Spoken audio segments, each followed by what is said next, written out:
प्रणाम सभी को। नवा चैप्टर चल रहा था अपना किरण प्रकाशिकी व प्रकाशिक यंत्र। इस चैप्टर में अपन ने पिछली कक्षा में पढ़ा था कि अवतल दर्पण से प्रतिबिंब का निर्माण जो है वो किरण चित्र की सहायता से किस प्रकार होता है। तो अपन ने अवतल दर्पण में 6 स्थितियाँ थी और वो 6 स्थितियों के बारे में अपन ने किरण चित्र बनाकर देखा था। अब अपन को देखना है उत्तल दर्पण से प्रतिबिंब का निर्माण। तो उत्तल दर्पण से प्रतिबिंब के निर्माण में भी अपन को वही 4 परावर्तन के नियम कार्य करेंगे जो अपन ने अवतल दर्पण से परावर्तन के नियम के समय उपयोग में लिए थे। नियम क्या था? पहला नियम था कि जब भी कोई प्रकाशिक किरण मुख्य अक्ष के समांतर आती है तो दर्पण से टकराने के पश्चात वह फोकस से होती हुई चली जाती है। दूसरा अपना नियम था कि जब भी कोई प्रकाशिक किरण फोकस से होती हुई आएगी तो दर्पण से टकराने के पश्चात जो है वो मुख्य अक्ष के समानांतर हो जाएगी। तीसरा नियम अपना कहता था कि जब भी कोई प्रकाशिक किरण वक्रता केंद्र से होते हुए आती है तो दर्पण से टकराने के पश्चात वह पुनः उसी मार्ग से लौट जाती हैं जिस मार्ग से आई थी। यानी प्रकाशिक किरण वक्रता केंद्र से आई थी तो वापस वक्रता केंद्र से होकर ही जाएगी। ठीक है। उसके बाद चौथा नियम अपन ने देखा था कि जब भी कोई प्रकाशिक किरण सीधे दर्पण के ध्रुव पर आपतित होती है या जाकर टकराती है, कहाँ पर? सीधे ध्रुव पर। तो ध्रुव पर टकराती है तो पुनः उसी कोण से वापस लौट जाती हैं। ये अपन ने परावर्तन के 4 नियम देखे थे। इन्हीं 4 नियम पे अपन ने अवतल दर्पण से स्थितियों का निर्माण देखा था। अब अपन देखेंगे उत्तल दर्पण से प्रतिबिंब का बनना। हेडिंग लगाओ।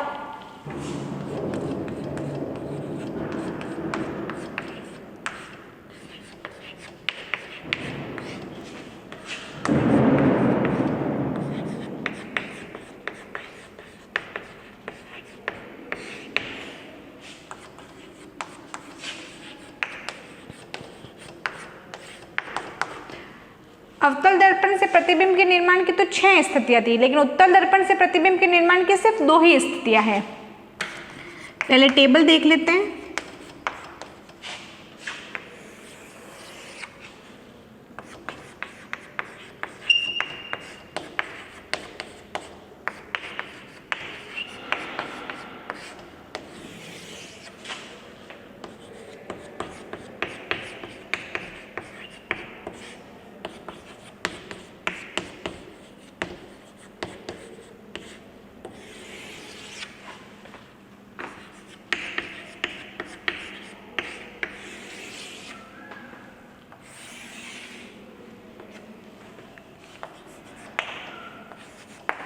इसमें सिर्फ अपनी 2 ही स्थितियां हैं।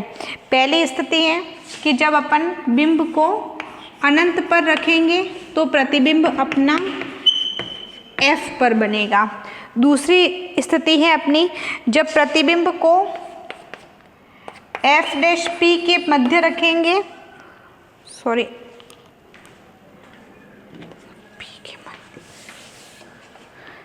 जब बिंब को अनंत व P के मध्य रखेंगे तो बिंब जो है वो F' P के मध्य बनेगा।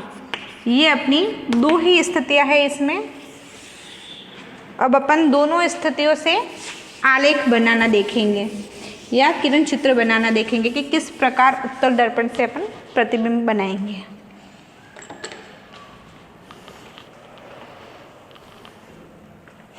पहली स्थिति,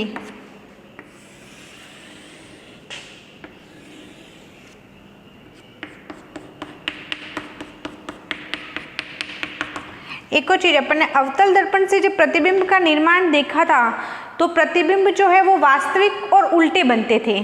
सिर्फ एक कंडीशन थी, लास्ट वाली जो मैंने कहा था इंपॉर्टेंट है, उसमें ही आभासी और सीधा बनता था। लेकिन उत्तल दर्पण से जब प्रतिबिंब का निर्माण देखेंगे तो प्रतिबिंब जो है वो कैसा बनेगा? आभासी और सीधा ही बनेगा, क्योंकि प्रतिबिंब जो है वो दर्पण के पीछे वाली साइड पर बनेगा, इसलिए आभासी और सीधा प्राप्त होगा। ठीक है। वही P F इधर भी होगा, F C और अनंत। अब अपन को कह रहा है कि बिंब जो है वो अनंत पर रखना है, बिंब जो है ये अपना बिंब है, इस बिंब को मैंने अनंत पर दिया।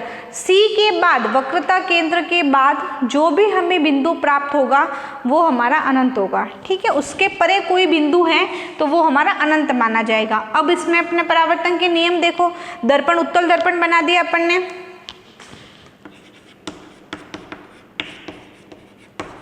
ठीक है। अब परावर्तन का नियम लगाओ इसके अंदर, तो ये कोई बिंब है, तो जब भी कोई प्रकाशीय किरण मुख्य अक्ष के समानांतर आती है तो दर्पण से टकराने के पश्चात फोकस से होती हुई जाएगी। लगाओ इसके अंदर, ये अपना मुख्य अक्ष है, इसके समांतर कोई प्रकाश की किरण ये आई, आने के बाद दर्पण से टकराई तो वो कहाँ से होकर जाएगी, फोकस से होकर वापिस जाएगी। वही नियम वापस, अगर विपरीत दिशा में नीचे से कोई प्रकाशीय किरण मुख्य अक्ष के समानांतर आई तो दर्पण से टकराने के पश्चात वो फोकस से होकर जाएगी, ये गई। अब आयग्राफ तो बन गया, लेकिन अपन ने कहा कि इसका प्रतिबिंब जो है वो आभासी और सीधा बनेगा। अगर इसी साइड में प्रतिबिंब प्राप्त करेंगे तब तो वो कैसा होगा, वास्तविक और उल्टा हो जाएगा। तो दर्पण के विपरीत तरफ हमको प्रतिबिंब प्राप्त होगा। तो ये दर्पण के मुख्य अक्ष से समांतर आई और ये फोकस से गई, ये भी गई और ये फोकस से गई, तो यहाँ हमको प्रतिबिंब का निर्माण हुआ। जो अपन मिलती नहीं है लेकिन ऐसा लगता है कि वो मिलती हुई प्रतीत होती है, तो ऐसी रेखाओं को अपन डॉट रेखा से प्रदर्शित करते हैं। तो प्रतिबिंब कहाँ पर बना, F पर बना, आभासी बना, सीधा बना और कैसा बना, बिंदुवत बना। किस प्रकार का बना, बिंदुवत। नियम क्या था अपना, अपन ने एक उत्तल दर्पण लिया, उत्तल दर्पण से अनंत पर बिंब को रखा या वस्तु को रखा तो मुख्य अक्ष के समानांतर आती हुई किरण फोकस से जाएगी। ये अपन ने नियम लगाया, एक बार ऊपर से किरण आई, एक बार नीचे से किरण आई, तो मुख्य अक्ष के समांतर आती हुई दोनों किरणें जो है वो दर्पण से टकराने के पश्चात फोकस से होकर गई। हमने इनको पीछे की तरफ क्यों मिलाया, क्योंकि प्रतिबिंब की प्रकृति हमको जो है वो आभासी और सीधा प्राप्त करने के लिए हमने दोनों ही, ये किरणें पीछे की तरफ जा नहीं रही है, लेकिन ऐसा प्रतीत होता है, ऐसा लगता है हमें कि प्रतिबिंब जो है वो पीछे की ओर बनता है, इसलिए अपन ने इन किरणों को पीछे की ओर आगे बढ़ाया तो ये फोकस पर जाकर मिली। तो जिस बिंदु पर ये मिलती हैं उस बिंदु पर हमको प्रतिबिंब का निर्माण होता है या प्रतिबिंब जो है वो प्राप्त होता है। तो ये प्रतिबिंब हमको F पर प्राप्त हुआ और कैसा प्राप्त हुआ, तो वस्तु से बहुत ही छोटा यानी बिंदु के रूप में हमको प्रतिबिंब जो है वो प्राप्त हुआ। ये अपना था पहली स्थिति, ठीक है। अब दूसरी स्थिति, ये नोट कर लो एक बार।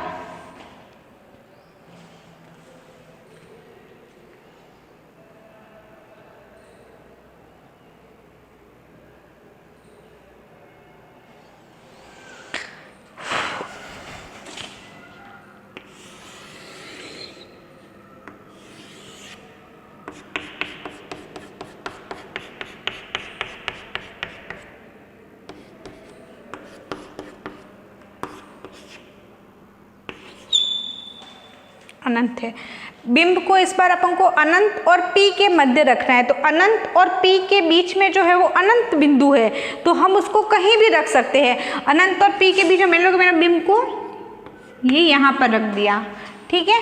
तो नियम, जब प्रकाश किरण आती है दर्पण से टकराने के पश्चात फोकस से होती हुई जाती है, यही अपना पहला नियम था कि जब भी कोई प्रकाशीय किरण मुख्य अक्ष के समांतर आएगी तो दर्पण से टकराने के पश्चात फोकस से होकर जाएगी। दूसरा नियम इसमें जो लगेगा वो हमारा है कि जब भी कोई प्रकाशीय किरण सीधे दर्पण के ध्रुव से टकराता है तो टकराने के पश्चात वो उतने ही कोण से वापस परावर्तित हो जाता है। ये आपतित किरण और ये परावर्तित किरण समान कोण से वो परावर्तित हो गई। दर्पण के पीछे भी ये F बिंदु है, पीछे की ओर बनेगा प्रतिबिंब, तो इनको भी पीछे की तरफ मिलाओ। तो पीछे की तरफ मिलाने पर क्या प्राप्त होगा कि मुख्य अक्ष के समांतर ये जो रेखा आई ये दर्पण से टकराने के पश्चात फोकस से होकर गई और सॉरी डॉट से मिलाते हैं ना इसको,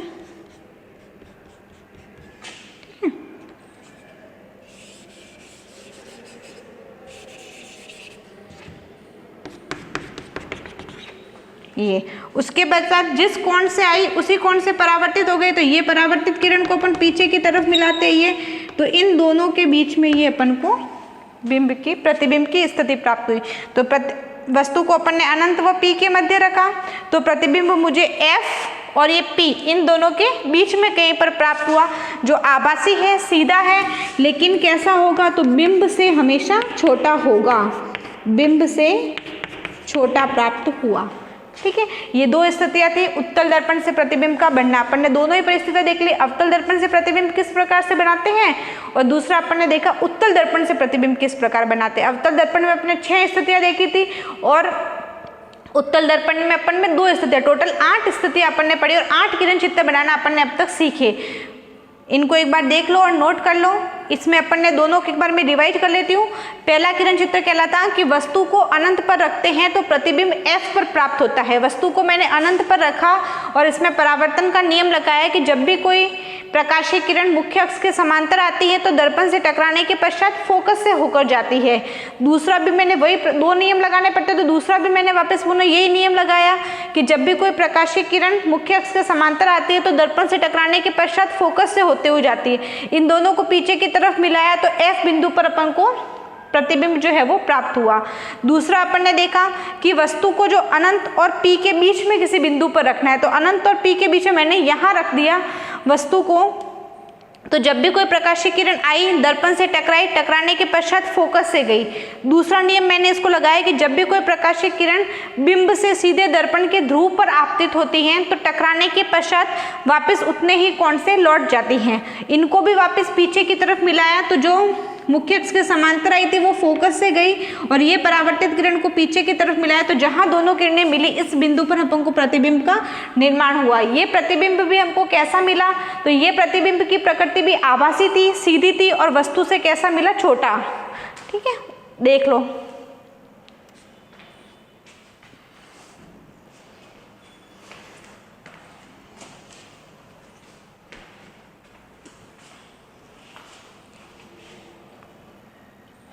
एक इसके बीच में अपना रह गया था छिन्न परिपाटी। पढ़ाना तो पहले चाहिए था लेकिन वो मिस हो गया था, तो मैं अभी बता देती हूँ। हेडिंग लगाओ छिन्न परिपाटी।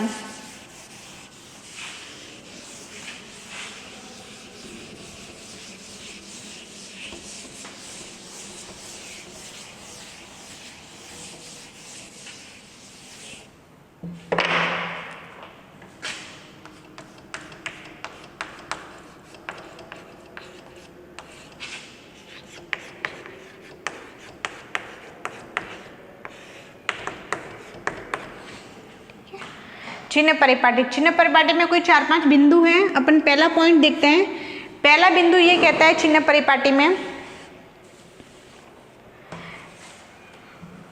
ठीक है, अपन ने किरण चित्र बना दिया तो छिन्न परिपाटी समझना और भी अपने लिए सरल हो गया। अपन ने देखा था कि इसमें क्या कहता है, पहला बिंदु अपन को छिन्न परिपाटी में ये कह रहा है कि बिंब जो है किरण चित्र बनाते वक्त बिंब जो है, बिंब सदैव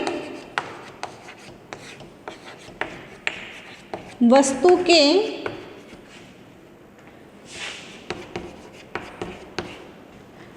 दाईं ओर रखते हैं।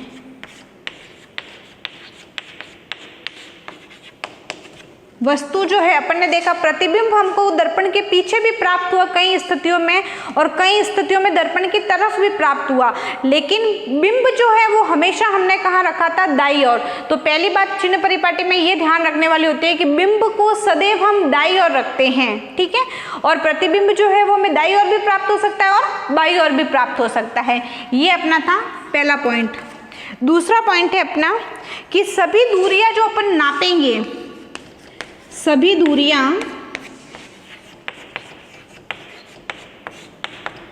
दर्पण के ध्रुव से मापी जाती हैं। सभी दूरियां दर्पण के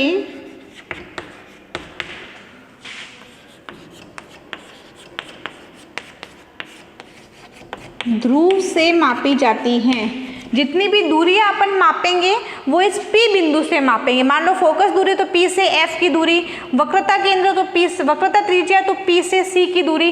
तो जितनी भी दूरियां मापेंगे वो अपन कहाँ से मापेंगे, दर्पण के ध्रुव से मापेंगे। तीसरा मेरा पॉइंट है कि आपतित किरण की दिशा में,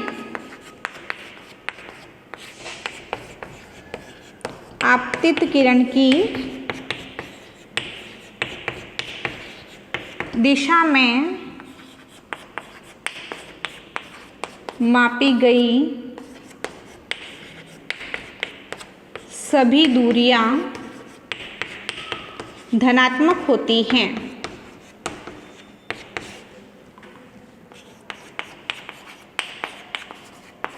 आपतित किरण की दिशा में, आपतित किरण जो है वो ये है अपनी, जो आपतित किरण जो बिंब से आने वाली किरण दर्पण से जिस दिशा में आकर टकराती है, अगर उसी दिशा में अपन दूरियों को भी माप रहे हैं, ये दिशा यहाँ से यहाँ तक की दिशा, तो दर्पण के आपतित किरण की दिशा में अगर चलते हुए दूरियों को मापते हैं तो वे सारी दूरियां कैसी होगी, धनात्मक होगी। और इसके विपरीत कि आपतित किरण के विपरीत दिशा में अगर दूरियां मापेंगे तो वे सारी दूरियां कैसी होगी, ऋणात्मक दूरियां होगी। अगर अपन दूरियों को यूं मापते हैं तो हो जाएगी पॉजिटिव, और अगर दूरियों को यूं नापते हैं तो हो जाएगी नेगेटिव। चौथा पॉइंट है मेरा,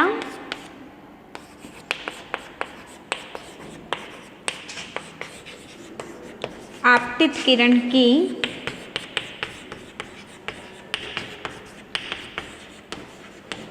विपरीत दिशा में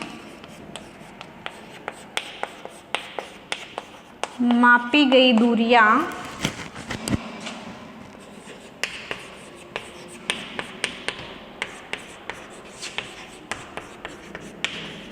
ऋणात्मक होती हैं, ऋणात्मक होती हैं। ठीक है, ये अपना था चौथा पॉइंट। पांचवा पॉइंट है अपना,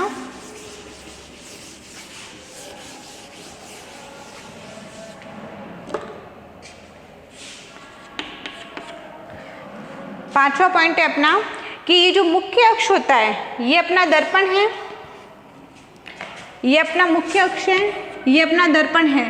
तो मुख्य अक्ष के ऊपर की ओर जो लंबवत दूरी होगी उसको अपन हमेशा पॉजिटिव लेंगे या धनात्मक लेंगे, और मुख्य अक्ष के नीचे की ओर जो लंबवत दूरी होगी उसको हमेशा अपन क्या लेंगे, ऋणात्मक लेंगे। ठीक है,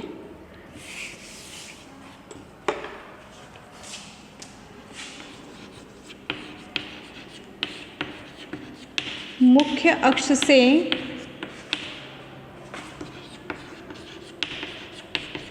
लंबवत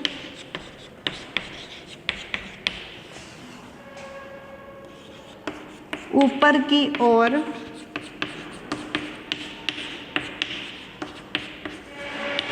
मापी गई दूरियां धनात्मक तथा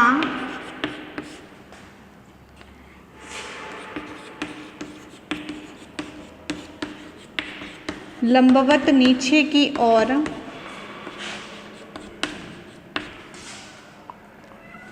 मापी गई दूरियां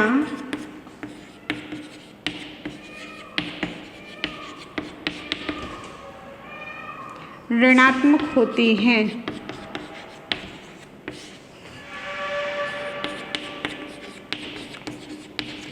ये चिन्ह परिपाटी के अपने 5 बिंदु थे।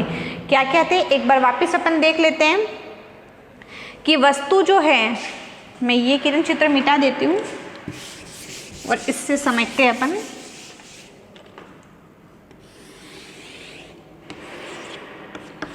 ये कोई अपना दर्पण है और ये अपनी मुख्य अक्ष है।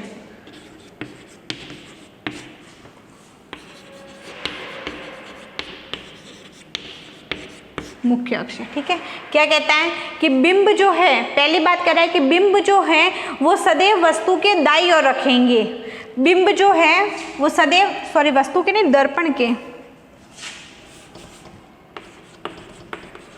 दर्पण के बिंब जो है वो सदैव दर्पण के दाईं ओर रखेंगे। ये हमारा दर्पण है, सो दर्पण से दाईं ओर इधर हमेशा अपना क्या होगा, बिंब होगा। तो बिंब जो होगा वो सदैव वस्तु के दाईं ओर होगा। दूसरी बात है कि सभी दूरियां जो है वो दर्पण के ध्रुव से मापी जाएगी। ये बिंदु है अपना ध्रुव P बिंदु, तो जितनी भी अपन दूरियां मापेंगे वो इस बिंदु से मापेंगे, ठीक है। उसके बाद तीसरा अपना जो नियम है वो कहता है कि आपतित किरण की दिशा में मापी गई सभी दूरियां धनात्मक। आपतित किरण कौन सी होती है, जो बिंब से दर्पण की तरफ जाने वाली जो किरण है उसकी जो दिशा है वही दिशा अपने आपतित किरण की दिशा होगी। तो इस तरफ जितनी भी दूरियां मापेंगे वो सारी कैसी होगी, पॉजिटिव होगी। आपतित किरण इसी दिशा में जाएगी तो इसी दिशा में मापी गई सभी दूरियां कैसी होगी, धनात्मक होगी। चौथा नियम अपना कहता है कि आपतित किरण के विपरीत दिशा में, आपतित किरण इस दिशा में जाती है तो विपरीत दिशा ये हो गई, इस दिशा में जो भी दूरियां मापेंगे वो सारी दूरियां कैसी होगी, ऋणात्मक दूरियां होगी। ठीक है, आपतित किरण की दिशा में मापी गई पॉजिटिव और आपतित किरण की विपरीत दिशा में मापी गई दूरियां कैसी होगी, ऋणात्मक। सभी दूरियां ध्रुव से मापेंगे और बिंब जो है वो सदैव दाईं ओर रखेंगे। पांचवा नियम अपना कहता है कि मुख्य अक्ष से लंबवत ऊपर की ओर, ये अपना मुख्य अक्ष है, इससे लंबवत ऊपर की ओर ये हमेशा पॉजिटिव होगा और इस मुख्य अक्ष से लंबवत नीचे की ओर मापी गई दूरी हमेशा नेगेटिव होगी। ये अपने 5 जो थे वो चिन्ह परिपाटी के मुख्य नियम थे। ये डायग्राम भी बना देना साथ में। तो ये 5 नियम क्लियर हो गए। ठीक है, आज अपन ने उत्तल दर्पण से प्रतिबिंब की 2 स्थितियां पढ़ी, फिर अपन ने चिन्ह परिपाटी के 5 नियम पढ़े। ये अपना उत्तल और अवतल दर्पण से किरण चित्र बनाने के साथ साथ ही चिन्ह परिपाटी भी अपनी कंप्लीट हो गई है। आगे अपना टॉपिक है फोकस दूरी और वक्रता त्रिज्या में संबंध, जो कि अपन नेक्स्ट क्लास में करेंगे। ओके, धन्यवाद।